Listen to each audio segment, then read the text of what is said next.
Magandang araw, Kabumbay Nation! Talabanatics ka ba? Well, kung mahilig po kayo sa talaba, swak na swak po ngayon itong aking i-flex ko ngayong video na to, guys. Yes, totoo po yun, guys, sa mga naghahanap ng super yummy at super laki na talaba, guys. Wala na po kayo ibang puntahan kung di ang tumitrending ngayon at laging sold out at pinipilahan talaga lagi, guys. Yes, legit po yun, guys. Ang Ems and Dodes Talabahan kung saan nagsiserve po sila ng talaba only, guys, na meron po ditong steamed talaba at merong grilled, guys. Kung grilled naman po yung bet nyo, guys, marami siyang flavor na gusto nyong pagpipilian tulad ng crab with paste oil, merong butter, at meron ng chili garlic oil, guys. O diba, bonggang-bongga, guys. At legit na legit, guys, ha. Super laki ng laman ng talaba, guys. At super taba talaga, guys. Kasi makakasiguro ka talaga na the best quality talaga ang mga talaba na siniserve dito. Kasi galing lang naman sa New Washington, Aklan ang talaba, guys. Yes, o diba?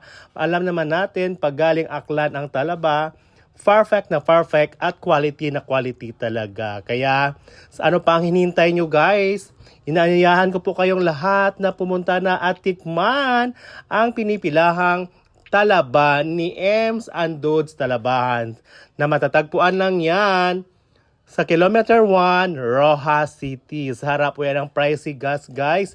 At sa harap po yan dating Albar Terminal, guys. O diba? Kaya wag na po kayong patumpik-tumpik, guys. I-try nyo na, guys. I'm sure balik-balikan nyo na to, guys. At I'm sure din na i-refer nyo to sa mga friends nyo. Kasi as in masarap talaga, guys. Tested and proven talaga, guys, na masarap ang talaba na galing Aklan. Plus, lagyan mo pa ng sausawang maanghang at yung mga yummy flavors na to. Oh my gulay, guys. Mapaparami ka talaga ng kain pag masasarap at matataba na talaba ang iyong malalasahan, guys. Kaya lang take note, guys, ha. Eat moderately lang po, guys. Kasi alam naman natin pag sobra masama. Kaya kain na po tayo ng naayon sa ating kagustuhan. Char! Kaya sa ulit po, ininyayahan ko po kayong puntahan ang Ems and Dodes Talabahan. Okay? Follow Uncle Dave nyo for more!